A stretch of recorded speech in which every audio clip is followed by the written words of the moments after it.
নমস্কার, দিদির রান্না চ্যানেলে আপনাদের সবাইকে স্বাগত।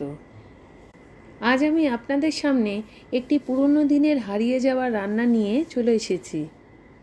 এটি একটি চিংড়ি মাছের রান্নার প্রিপারেশন। চলুন রান্নাটা করি। রান্নাটা করার জন্য প্রথমে গ্যাসে কড়াই বসিয়ে 4 টেবিল চামচ মতো সর্ষের তেল দিয়ে দিলাম। তেলটা গরম হতে হতে এদিকে আমরা দেখে নিই রান্নার জন্য আমাদের কি নিতে হবে। যেহেতু এটা চিংড়ি মাছের প্রিপারেশন, তাই জন্য আমি এখানে 500 গ্রাম চিংড়ি ভালো করে ধুয়ে খোসা ছাড়িয়ে নুন হলুদ মাখিয়ে রেখে দিয়েছিলাম। গরম তেলের মধ্যে চিংড়ি মাছগুলো ভাজতে দিয়ে দিলাম।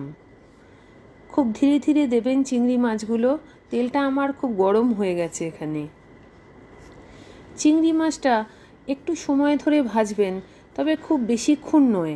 বেশিক্ষণ ভাজলে চিংড়ি মাছ খুব শক্ত হয়ে যায়। সামান্য লালচে রং ধরে এলে তখন আপনারা চিংড়ি মাছটা অন্য পাত্রে তুলে নেবেন। এবার ওই রেস্ট তেলের মধ্যে আমি হাফ টেবিল চামচ মতো 5 ফোড়ন দিলাম।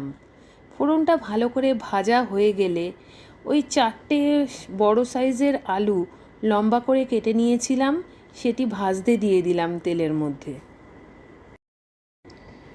আলুটা খুন্তির সাহায্যে ভালো করে নেড়ে বেশ হালকা লালচে করে আলুটা ভেজে নিলাম। আলুটা ভাজা হয়ে যাওয়ার পর ওই আলু ভাজার মধ্যে 2টো বড় সাইজের পেঁয়াজ কুচিয়ে নিয়ে আলুর মধ্যে দিয়ে দিলাম। এবার ভালো করে আলু আর পেঁয়াজটা ভেজে নিচ্ছি। এই রান্নার প্রধান উপকরণ হলো কাটোয়ার ডাঁটা। আমি এখানে 500 গ্রাম মতো কাটোয়ার ডাঁটা নিয়েছি। কাটোয়ার ডাঁটা কিভাবে কাটতে হয় সেটা আপনাদেরকে একটু ছোট্ট করে দেখিয়ে দিচ্ছি। আপনারা আশা করি কাটতে পারেন কাটোয়ার ডাঁটা, তাও আমি যেভাবে কেটেছি সেভাবে এবং যে সাইজে কেটেছি সেটা আপনাদের দেখালাম। ডাঁটার পাতাগুলো বাদ দিয়ে মাঝখানের যে মোটা কাণ্ডটা আছে সেটা আমি যে সাইজ করে কেটেছি ওই সাইজ করে আপনারা কেটে নেবেন। ছোট ছোট টুকরো করে কাটার পর যে গোড়ার দিকটা থাকে ওখানে দেখবেন অনেক মাটি লেগে থাকে। ওই মাটিগুলো বটির সাহায্যে ভালো করে চেঁচে ফেলে দিয়ে ওই সাদা শাঁসের মতো জায়গাটা আপনারা নিয়ে নেবেন। এবার ডাঁটাগুলো ভালো করে জলে ধুয়ে আমি ওই আলু পেঁয়াজের সঙ্গে কড়াইতে দিয়ে দিলাম ভাজার জন্য। ডাঁটাটা কড়াইয়ে দেওয়ার পর খুন্তির সাহায্যে ভালো করে নেড়ে আলু পেঁয়াজের সঙ্গে ডাঁটাটা একটু ভাজতে হবে। একটু সময় ধরে আপনারা ডাঁটাটা ভাজবেন আলুর সঙ্গে। যতক্ষণ ভাজা হচ্ছে ততক্ষণ আমরা একটা পেস্ট তৈরি করে নিই। চলুন, এখানে একটা বড় সাইজের টমেটো, 1 ইঞ্চি আদা, 4টে লঙ্কা একটি মিহি পেস্ট করে নিয়ে সেই পেস্টটা ওই ডাঁটা আলুর সঙ্গে দিয়ে দিলাম।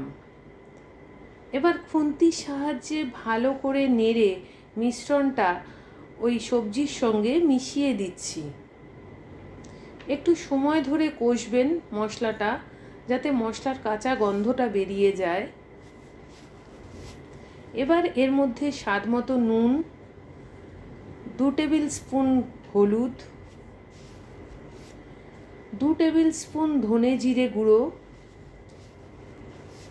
1 টেবিল স্পুন লাল লঙ্কার গুঁড়ো দিয়ে দিচ্ছি। দিয়ে এবার মশলাটা ভালো করে ওই সবজির সঙ্গে মিশিয়ে একটু কষিয়ে নেবেন। কিছুক্ষণ পর এর মধ্যে ভাজা চিংড়ি মাছগুলো দিয়ে দেবেন। চিংড়ি মাছটা দেওয়ার পর খুন্তির সাহায্যে ভালো করে নেড়ে মশলাটা একটু সময় ধরে কষতে হবে আমাদের। বেশ কিছুক্ষণ কষার পর এবার গ্যাসের আঁচটাকে কমিয়ে আমরা ঢাকা দিয়ে দিলাম 10 মিনিটের জন্য রান্নাটা। 10 মিনিট বাদে ঢাকা খোলার পর মশলাটা বেশ ভালো করে কষে গেলে এবার এর মধ্যে 2 কাপ মতো হালকা গরম জল মিশিয়ে দেবেন। জলটা মেশানো হয়ে গেলে খুন্তির সাহায্যে ভালো করে সবজিটা একটু নাড়িয়ে নিয়ে হাফ টেবিল স্পুন মতো একটু চিনি দিয়ে দেবেন। চিনিটা এখানে সম্পূর্ণ অপশনাল, আপনারা নাও দিতে পারেন, তবে চিনি দিলে স্বাদটা দ্বিগুণ মাত্রায় বেড়ে যায়। আবার আমরা 5 মিনিটের জন্য রান্নাটা ঢাকা দিয়ে দিলাম। 5 মিনিট বাদে খোলার পর একদম আমাদের রান্নাটা তৈরি হয়ে গেছে। ঢাকনাটা খোলার পর একটা অপূর্ব গন্ধ আপনারা অনুভব করবেন রান্নাটার মধ্যে। সামান্য খুন্তির সাহায্যে নেড়ে এবার আমরা গ্যাসের আঁচটাকে বন্ধ করে দেব এবং 2 মিনিটের জন্য স্ট্যান্ডিং টাইমে ঢাকা দিয়ে রেখে দিচ্ছি। হয়ে গেল আমার অথেন্টিক রান্না কাটোয়ার ডাঁটা দিয়ে চিংড়ি মাছের একটি অত্যন্ত সুস্বাদু প্রিপারেশন। এটি একটি পুরনো দিনের হারিয়ে যাওয়া রান্না। মা ঠাকুমারা আগেরকার দিনে এই রান্নাটা অত্যন্ত সুস্বাদুর সঙ্গে তৈরি করত। আজকের দিনে এইসব রান্না প্রায় হারিয়েই যেতে বসেছে, তাই আপনাদের কাছে আমি এই প্রিপারেশনটা নিয়ে এসেছি সেই পুরনো দিনের স্বাদ ফিরিয়ে আনতে। আশা করি রান্নাটা আপনাদের ভালো লাগবে।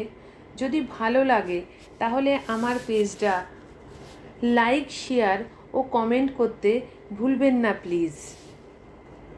ধন্যবাদ।